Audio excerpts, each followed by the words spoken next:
Okay. Oh, this is the second episode of From the Vault on Hitting the Turnbuckle podcast, where we take a trip down memory lane, so to speak. It is me, your host, Adam Cousins, and of course, I'm joined by the landlord of the Turnbuckle Arms, Mr. Micheal Jolly. Michael, how are you, sir? I'm doing good, thank you. Yourself? Well, at time of recording, it's Monday, the sun is shining, and there's not a cloud in the sky. So, other than it being Monday, the rest of it's all good, my friend. Good. I'm glad. We're always busy on the channel, which is great to see, Always. as well as you will kindly remind everybody a bit later on today. But look, the first episode took us to the first clash of champions with WCW/NWA. Um, Now, from there and on the clash, they done the brackets for what was the 1988 Crockett Cup. Now, as the Crockett Cup has entered its 40th year this year as well, it's going to be shooting on NWA on Comet very, very soon. If it not, it may have already started to air on Comet as NWA moves channels this weekend at time of recording. But anyway, that gave me the idea. Let's just do the 1988 Crockett Cup. Michael, the Crockett Cup is synonymous with so many great teams have won it over the years. It was an established tournament for some time. And more importantly than that, it showcases tag teams, Yes, very much so. Which we both like. which we So do. just to give just to give you a little bit of a rundown of the show we are reviewing today, it was the third annual Jim Crockett Senior Memorial Cup Tag Team Tournament, easy for some to say, also referred as the Crockett Cup. It was an event held over 2 nights, April 22nd and 23rd of 1988. It was created by Jim Crockett Jr. of Jim Crockett Promotions in honor of his dad. The tournament format was single elimination with a promoted prize of $1 million US awarded to the winning team. Mhm. Scheduled to feature 24 teams, the tournament included a few changes to the original lineup and ended up with only 23 teams in total. The team of Sting and Lex Luger was formed specifically for the Crockett Cup. So, like the last one that we watched, night at Greenville, South Carolina, night one drew 4,440, and night two drew 6,300. 300. So over 10,000 people went to watch this over a 2 night show in '88. That's fantastic. Great commentary voices of Jim Ross and Tony Schiavone Yeah. were there to lead us through the actual show from start to finish. Now, obviously, this is highlights, so there Yes. is a lot of matches that weren't featured. They basically picked out some key matches from Yeah. earlier on. There were a lot of buys, a lot of changes, as I stated regarding the lineup. But ultimately, we got quite a good few teams, tag teams, and we had three singles matches, which we'll go into in a moment. So I'll Yeah. throw it back to you.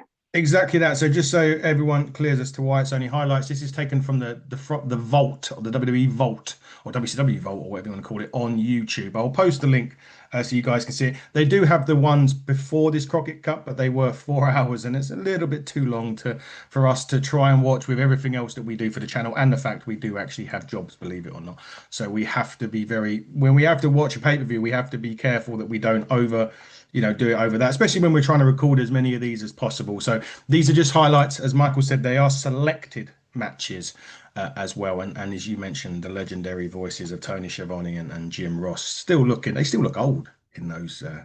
I know they are old, but they look old even in them days. Um, so the first match that we got, Michael, on here was Mighty Wilbur and Jimmy Valiant versus Dick Murdoch and Ivan Koloff. It was kind of the reunion. I think they called it the reverse superpowers, Mm. which was quite funny. But to be honest, a lot of these matches, especially early on, they don't go too long. They're about near enough that you'll be lucky if one goes over 5 minutes. I mean, this one in particular went 1 minute 53, I believe. At time. It was good to see Ivan Koloff though. Dick Murdoch. I mean, I vaguely remember Dick Murdoch, so seeing him very briefly at this point anyway was great. But this match was I enjoyed it, but it was, as I said, it was very, very short. But what did you think of how the match ended? It was, as you said, it was. I'd have loved, especially seeing the two teams at it. I'd have Mm, loved to have seen them more, as you said, longer than the time allotted. yeah. It was very fast paced from the very beginning. Now I know it's highlights, so Hmm. they chop and change where they want stuff.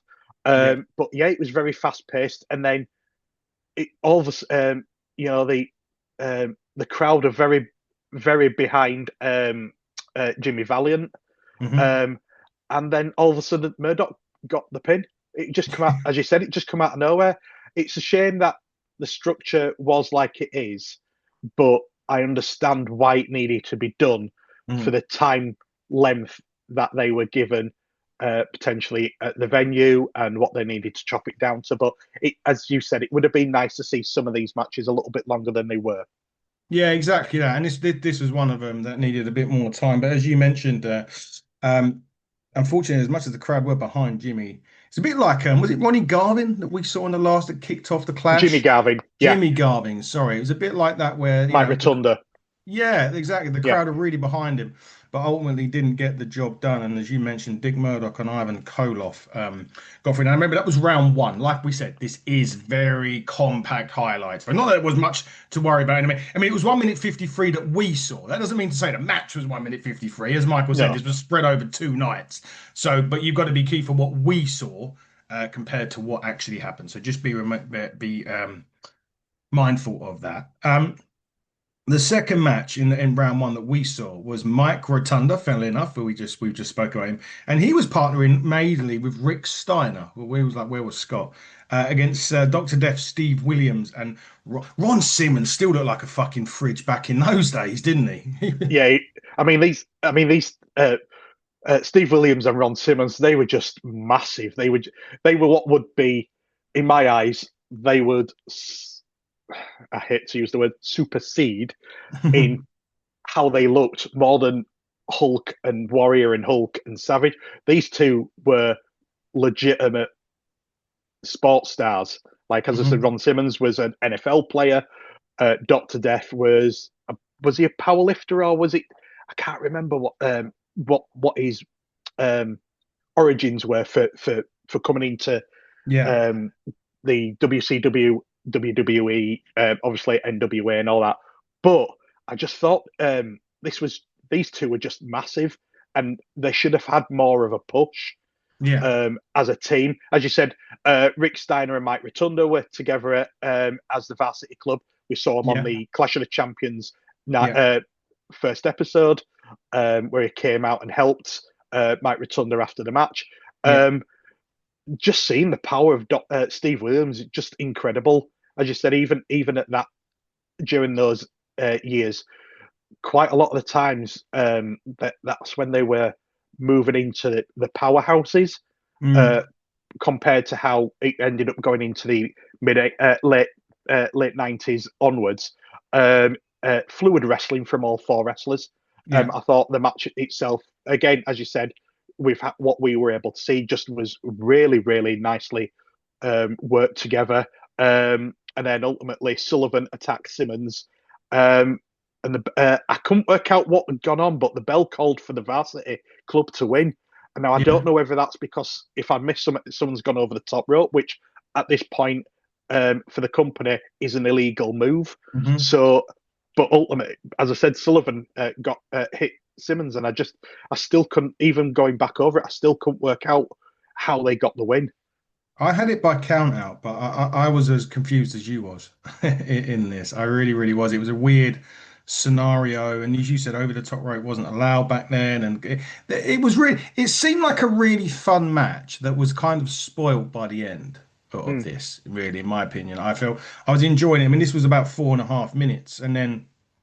By the time I was just really getting into it, and like I say, because it's highlights, we probably don't see it all. I was really getting into it, and then bang, it was over, which was a shame. I was really looking forward to, as you say, the power of Dr. Death and even Ron Simmons back then. I mean, they were two big lumps back in those days, and Rick Steiner obviously was no slouch either. A shame that Scott No. wasn't there for a Mm. teaming with Rick. I would have liked the Steiner brothers As you to. said, that Dr. Death Steve Williams, I only ever really saw him when he came in with Jim Ross. Yeah, I exactly never that. actually knew anything of.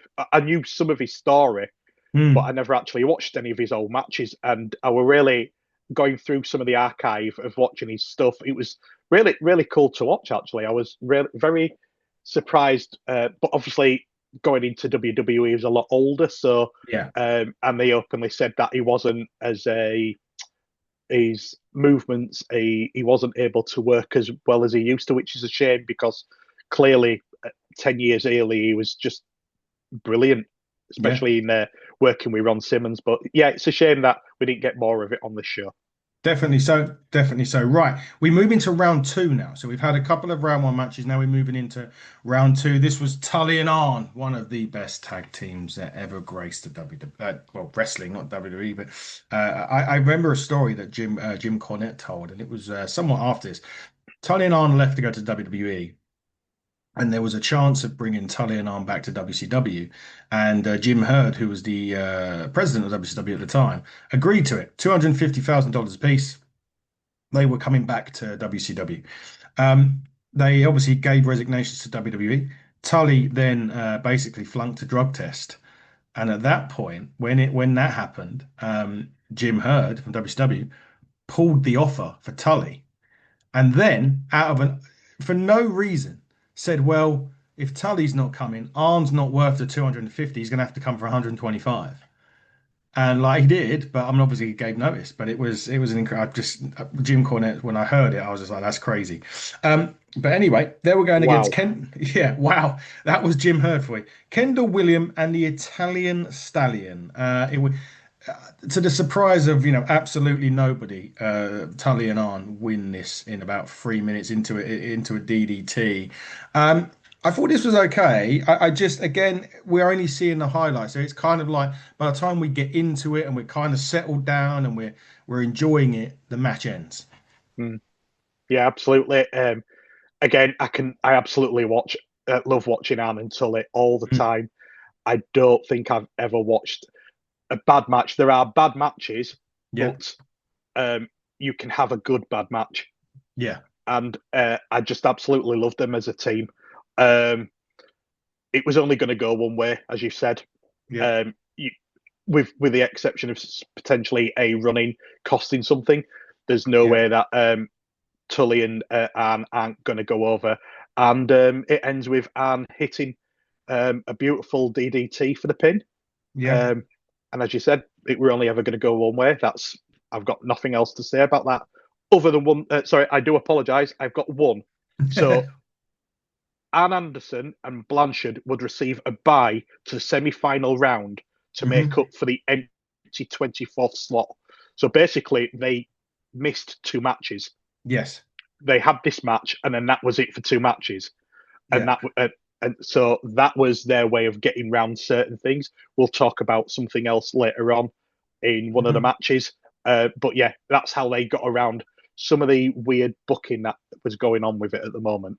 Yeah, and weird booking being the operative word on that. But um, from there, we get to, of course, we had Tully and Arn, and now it's time for the Road Warriors Yeah, of all teams. The Road Warriors against, I always have these weird names. I've got it written down as Shaska Whiteley and Tiger Conway Jr. I've got Uh, it down as Conway Jr. and Watley. Yeah, There we go. Again, to the surprise of absolutely zero, nobody, the Road Warriors pick up the win. I mean, to be fair, it was only 2 minutes, but that is an average Road Warrior match. The Road Warriors were that team that just come in and totally annihilate any team that they wrestled. And that's what really worked about them. Because the moment you put the Road Warriors in there with the powers of pain, it doesn't work because neither team can really. Road Warriors will sell if business is right, right? I remember they beat they let the Midnight Express beat them at a house show on the way. They changed the finish and let the Midnight beat them on the way out. And I know that caused a bit of issues down the line to WCW. But yeah, to no surprise of anybody, the Road Warriors easily win this match. yeah.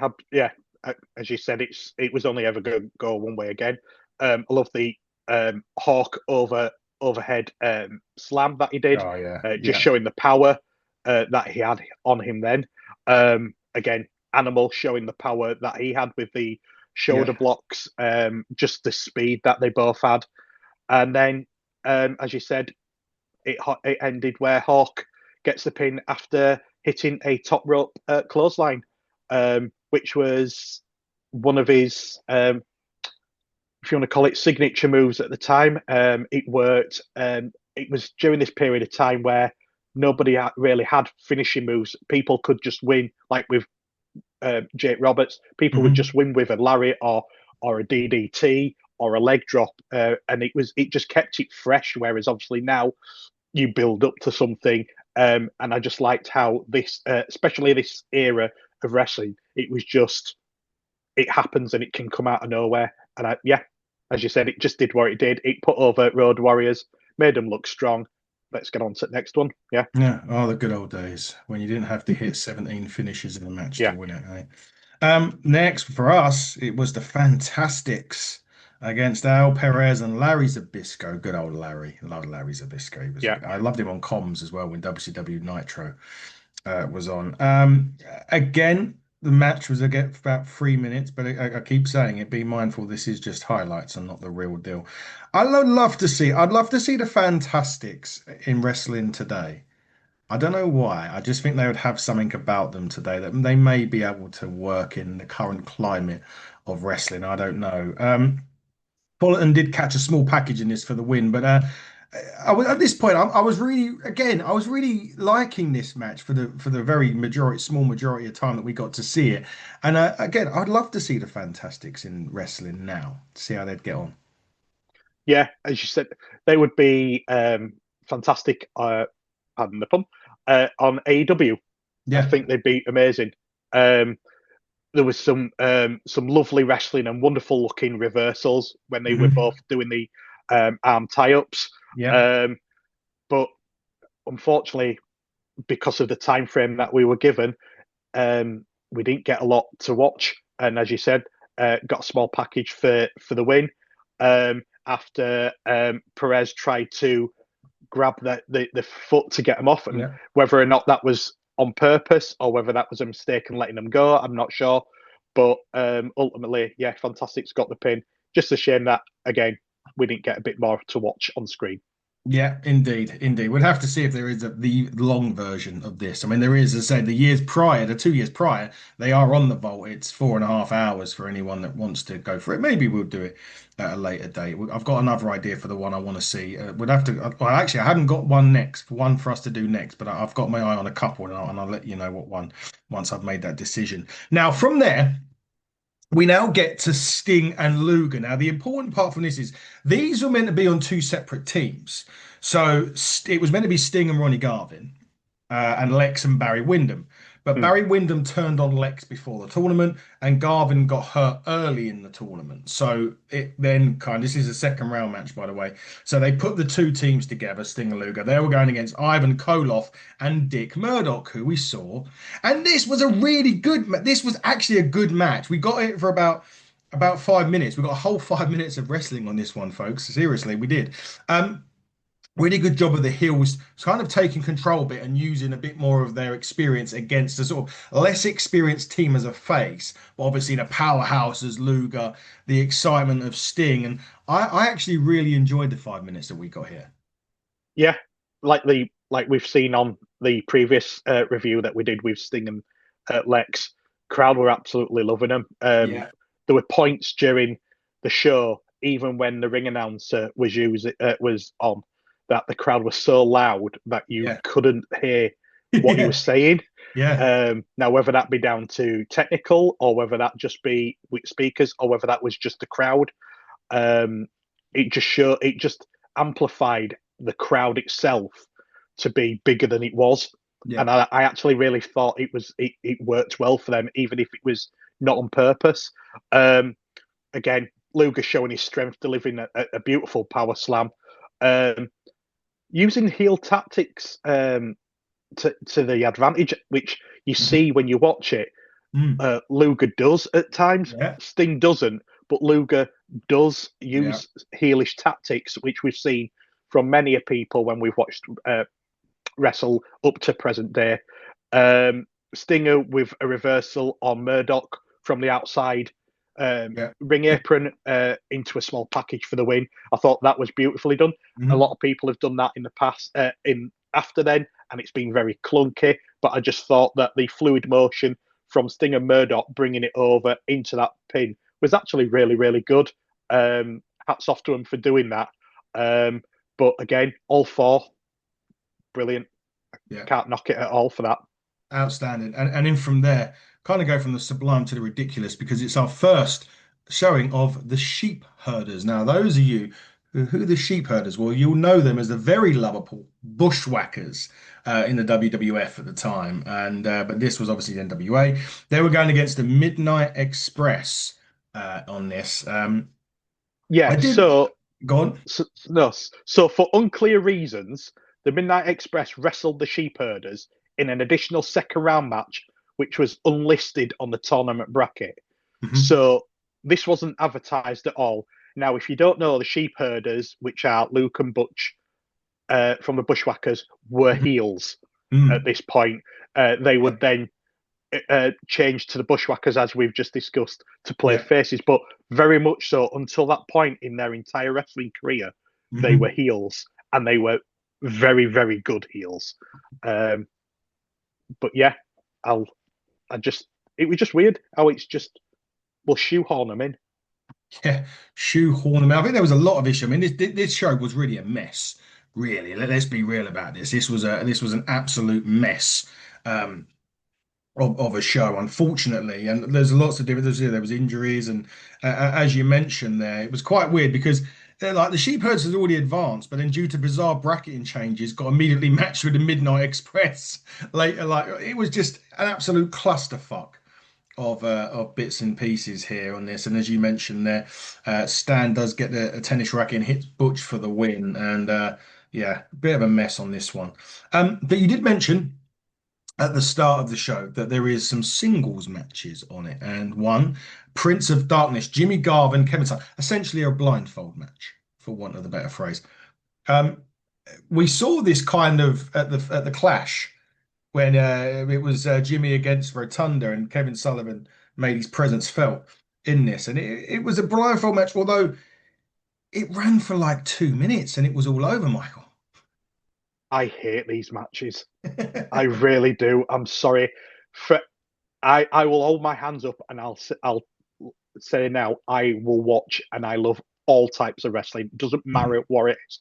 I'll watch it and give my opinion afterwards. Yeah. But I absolutely hate blindfold matches. They're just awful. I Yeah. mean, obviously, as we saw, as you said, it was Sullivan versus Jimmy Garvin. Yeah. We've obviously had history from the Clash of the Yeah. Champions. Um, Rick Steiner banging the Mhm. mat to try and distract Garvin. The Yeah. crowd then trying to help Garvin Yeah. by cheering which way because he's pointing, am I going this way? And they're Mhm. going, no, no, yeah, this is it, yes. And then all of a sudden, Garvin gets the win.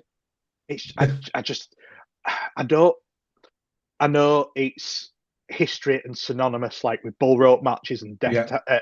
death with strap matches and Yeah. Dexter Dexter's uh, death matches Deathmatch. and all that. Yeah, Mhm. but I don't.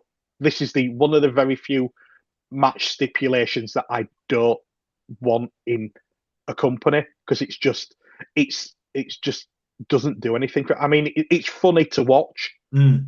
but there's funny and then there's just this, and I Mm. think it was at the wrong time for me, especially in '88 when they were trying all different types of things, and that was like that would have been a main event on any other on any other show because of Yeah. who the names are. But I just, yeah, it just wasn't for me.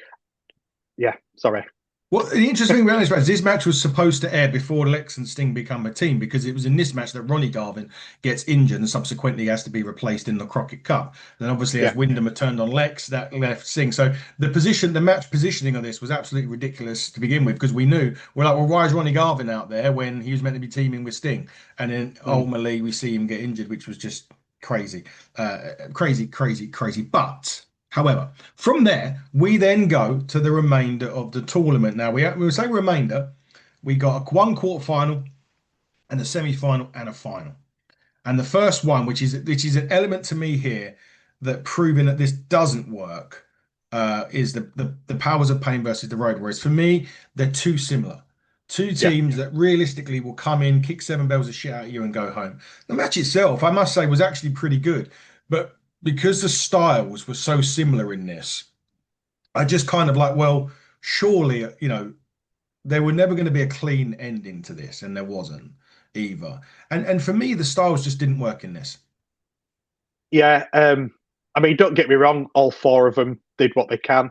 Mm. Crowd were losing it when Hawk hits Barbarian with the ring steps Yeah, pretty much as we started, and yeah. somehow weren't DQ'd. The referee was very lenient on certain things, and then we Mhm. get to the, as I said, and then we get to the end, which it completely just threw out what we've just seen. Mhm. Um, Very hard hitting from all four. I agree with you. These teams shouldn't work together, but on this night, it actually was quite an entertaining match. Yeah, So lovely jumping leg drop from the Warlord. yeah, Road Warriors were the underdogs for quite a lot of this match. yeah, A mistime move gives the Road Warriors the advantage, and then they build momentum, and then they hit a double clothesline for the win, but it was reversed as the referee was knocked down by Animal, and then Powers of Pain get the win. yeah. And I think we saw that quite recently, or at least we've watched something quite recently where the referee gets knocked down and reverses the decision when he gets back up. I can't remember if it was recent. Clash at Champions. Clash. Thank you. Yeah, It had already happened to us before. yeah, and I'd it's and seen it's the it. same referee. For fuck's sake. I'd seen it. I'd seen it. I knew I'd seen it somewhere. And Yeah, for the same life of me, I referee. couldn't I couldn't remember where I seen it. I thought it was recent, but clearly it was Clash, and it was recent because we watched it recently. Yeah, But but yeah, it's the same referee that got thrown over at top rope. fuck's sake. Unbelievable. Well, that is wrestling. That is WC. This was NWA WCW 1988, folks. Trust me. Doesn't get any better. Next, though, bull rope match, ladies and gentlemen. The Midnight Rider versus fucking JJ Dillon. I mean, this guy was about 70 there, let Yeah, alone like when we saw him later on down. This was, I mean, I've read up on the Midnight Rider. It was a disastrous storyline that didn't really last very, very long. He does get JJ tosses powder in his face near enough in the early doors, and he chokes him out. He goes for the mask at that point, and then he hits Dylan somewhere, maybe where he shouldn't do, and then beats him with the cowbell during this. JJ Dillon, unsurprisingly, gets busted open in this match as well. But again, 4 minutes. It was a complete dud of a match, this one. yeah. As you said, JJ Dillon versus Midnight Rider. Midnight Rider, and they even said it on commentary. Midnight Mm. Rider looks very similar to Dusty Rhodes wearing a mask. And the stipulation was if the mask comes off and it is Dusty Rhodes, Hmm. then he's suspended for a year. Yeah. That was it. He dressed exactly the same. It was like looking at Mm. was it Mr. USA, Mr. America when it was Hulk Hogan? Hogan. Yeah, yeah, yeah, Yeah, yeah. he was dressing exactly the same, but just had a mask on. Yeah. And as you said, it was just filler. And as we talked about before, with the structure of how they've put it together, so he got busted open, and then Yeah. literally 2 matches later, he's in a suit. Is JJ Dillon clean? Clean. He's fine for one of the tag matches. So Yeah. clearly the continuity wasn't correct when they were putting this together. As you said, it was a wee break, a toilet break. I said the same about you. Dylan throws chalk into dust into his eyes to get the advantage.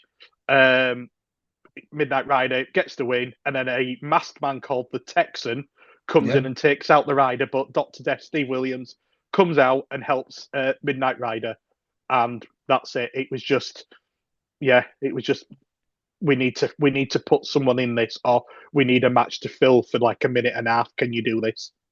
Yeah, it was. I think the Texan was Dick Murdoch, I believe, if memory serves right. But fuck me, that was dreadful. I mean, that really Yeah, was something that as you say, filler, to say the least. But next semi-final was Tully and Arn against the Fantastics, and like I actually thought this was a really good match for what we saw. I thought the final four, from a Crockett Cup perspective, was quite weak. I mean, Tully and Arn definitely you would put them in there. You'd probably have put the Road Warriors in there had things been differently, but the Powers of Pain, that's just actually a good replacement. Fantastics are a good side, but I wouldn't have expected the Fantastics to have been in the final four. But these two actually really had a good match. I thought this was probably the best match of the tournament, really, for the 6 minutes that we got of it. There was some good near falls in this. I like the fact that they had the rocket launcher hit on Arn Anderson before Tully Blanchard made the save. I really enjoyed that bit. But for me, as soon as I knew it was Tully and Arn against the Fantastics, I kind of knew what way they were going with it. Yeah, again, as you said, we knew what way it was going to go, but you got to give it up to the guys that are Mm, the Fantastics. Fantastics dominated the early goings. Great tag team in between Anne and Tully as always. You can completely understand why this team were mhm. deemed as one of the best and why FTR idolize them. Yeah. You can completely understand that, and yes, you can argue there are other teams out there that may be better, but fluid technical wrestling, Mhm. submission wrestling, this Tully and Anna, the full package. Um, it did what it needed to do. It was Yeah. an enjoyable match. All four of them doing what they needed to do. It was very, very good. Very. It made you engrossed in the match. At no point did you think, "Oh, I can't be bothered watching this." I wish I was there watching this match live because I think I would have been really, really into it then. And then the referee doesn't see Arn using the shoe from JJ Dillon No. and gets the pin and win. So they progress. To the final. Fantastics, as you said, would be really, really good right now if we were able to move them then to now. Yeah, they've been really good. Exactly that, and then obviously through to the final go Tully and Arn. Now, go to Tully and Arn. Sorry, they go through to the final. Now we got the NWA World Championship match. Have we? Have I missed it? Oh, I've got that right, haven't I? I have got that bit right. We've got one. We've got Powers of Pain versus Lex Luger and Sting beforehand. Have we? I've missed Yeah, that. Oh shit! Sorry, my bad. Sting and Luger win. yeah. Do you know what? But I know it sounds awful, but literally all I've wrote is Luger got the pin thanks to an assisted drop kick from Sting. That was it. That was my highlight. I can completely understand why you missed it. I've got it It now. was I've seen it. I was weird because I was looking through my notes and I'm like, NWA World Champion, Crockett Cup final. I was like, there was another semi-final, and I wasn't but sure if we covered it off, it but we it hadn't. was just a simple we're going to put Lex and Sting over. Yeah. And unfortunately, it probably was. As you said, these matches could have gone 15, 20 minutes apiece, Yeah. but we only saw little bits and Mm. it did what it needed to do. It just progressed. It made Lex and Sting be the ones to root for. So, yeah, we'll just unfortunately just jump on to the next one, which is the Ric Flair, uh, Yes. Nikita Koloff Call-off match. match. Yeah. Indeed. So, the minute of this match is, to be quite honest, this match did actually go 30 minutes live. And there you can find the actual 30-minute match somewhere on YouTube. We only saw 8 minutes of this. I would have to say, though, that this wasn't Nikita Koloff of 86, who was by far better than Nikita Koloff of 88. I will say that this kind of felt like your stand of anyone can go in the ring with Ric Flair and we'll make it decent. And it was for the majority. This was a um, a good match. I mean, for me, I never thought Flair was going to lose it. I mean, I know a lot about the late 80s anyway, because I've listened to Jim Cornette's stories. So I knew Flair weren't going to lose it before going. And I never really felt in this that he was ever going to lose it, even Michael, in this. No, you exactly spot on with everything you've just said there. Um, Mixed crowd reaction to Flair. Yeah. Um, Nikita worked the arm really well of Flair. Flair just being the cowardly heel that he always is. When Yeah. anything doesn't go his way, he drops to his knees and no, no, Yeah. don't hurt me, don't hurt me. Mm. As always, bit of blading from Flair. Yeah, definitely over to the bit in the corner as well that Flair always does. But look, this one was a bit of an anticlimax though. This one because you mentioned this.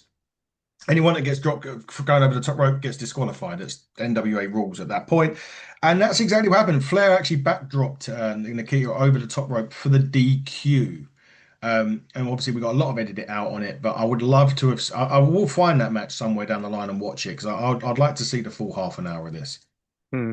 Yeah, as you said, it we thought he was going to get DQ'd because he caught the referee in the eye, Mm. which he didn't. And then, as you said, Flair purposely threw him over to make it look as if Nikita was the stronger Yeah. wrestler, and the only way he could get out of it is to get a DQ finish. Even if he lost, he wasn't going to win he wasn't going to lose the belt. So Flair did what he needed to do by making himself look very, very good, as well as his opponent, as you said earlier. Yeah, the broomstick, the Flair v broomstick match. We've seen a lot of them during and over the course of the years there. But look, we get to the finals of the Crockett Cup. Sting and Lex, Tully and Arn. This is your standard heel horseman versus face match in this. I did like the fact we got a bit longer in this. We did get about 12 minutes, and this was for $1 million, by the way, chaps. This was literally, I mean, the hell broke loose near the end of this, as you can imagine. $1 million on up for grabs. Everyone was going to go crazy. What I found a little bit thingy was Luger. I think did he not get the pin in every match, or did Sting? To remind me, did Sting get the pin in the first one? Luger did it all. Luger gets the pin in every single match that we saw of the Mm. Goya and here for the victory as well. And I just found that a bit weird because obviously Sting was the biggest baby face that WCW had, and certainly the one at that time they were looking to progress through to the World Championship. So to have Luger get all the victories in this, I found a bit strange. Yeah, there was a scene, there was a part later on in the match near the end where Sting had, I think it was Tully, I may be wrong, in the Scorpion Deathlock.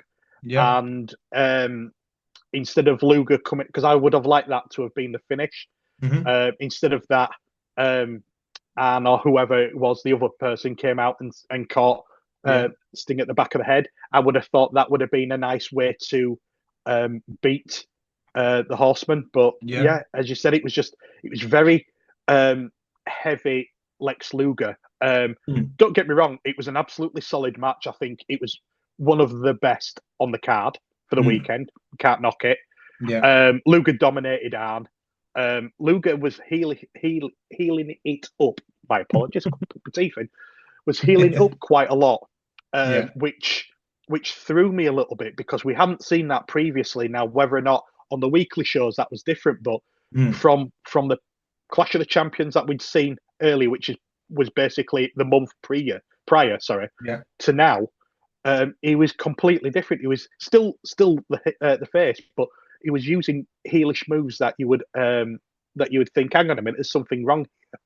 Anne and Tully working on Sting were brilliant, cutting off the ring. Yeah. I just thought it was just again just solid tag team wrestling from them both.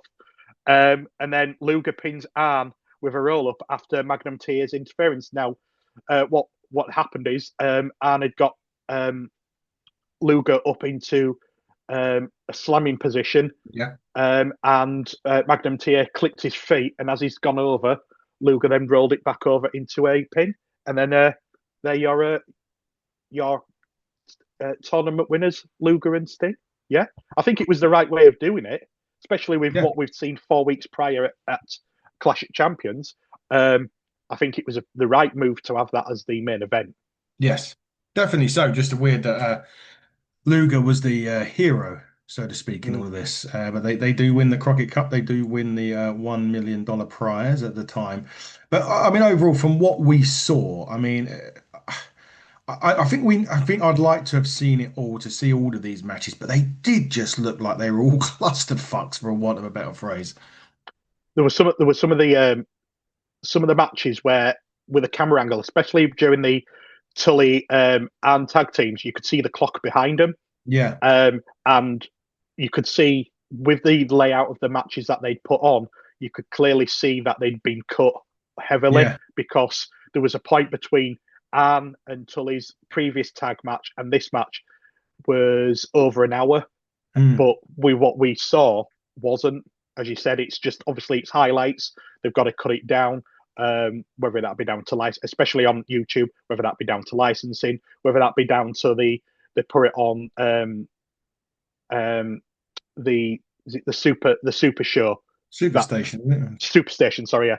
So whether or not they had to do that to make it fit a normal weekly show, I'm not sure. But as you said, I'd love to see more of the matches that they had on there, especially this last one. It was just spot on. Yeah, it really was. It really, really was. But look, not the greatest, not the worst thing we've ever seen, not the greatest thing we'll ever see. But look, one that's from the vault, and this one, and we will again open up that vault very, very soon. I'm just deciding what we're going to be watching next. It won't be too long though, Michael. I'll give it to you in a day or two, and we can sit down and watch it. But look, we're going to wrap it up right there. But before we do, Michael, why don't you tell the lovely people watching this show what have we got that people can watch on this show? Well, what haven't we got? I mean, you've got to check out all the socials, all platforms, YouTube, all your audio platforms. We've got some fantastic content on the channel. We've got TN exclusives with Victoria Crawford.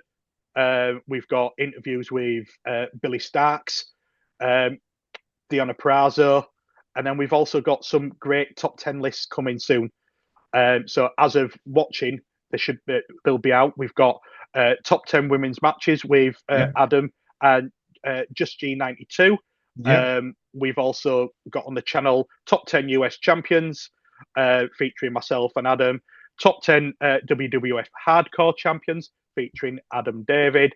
And then we've got top 10 greatest cruiserweight champions featuring Adam and myself. And then David's little list that he'll be sending in. And then we've also got some great independent showcase down under episodes that you need to check out. We've got Robbie Thorpe, Chris Gale, and Andrew Rose.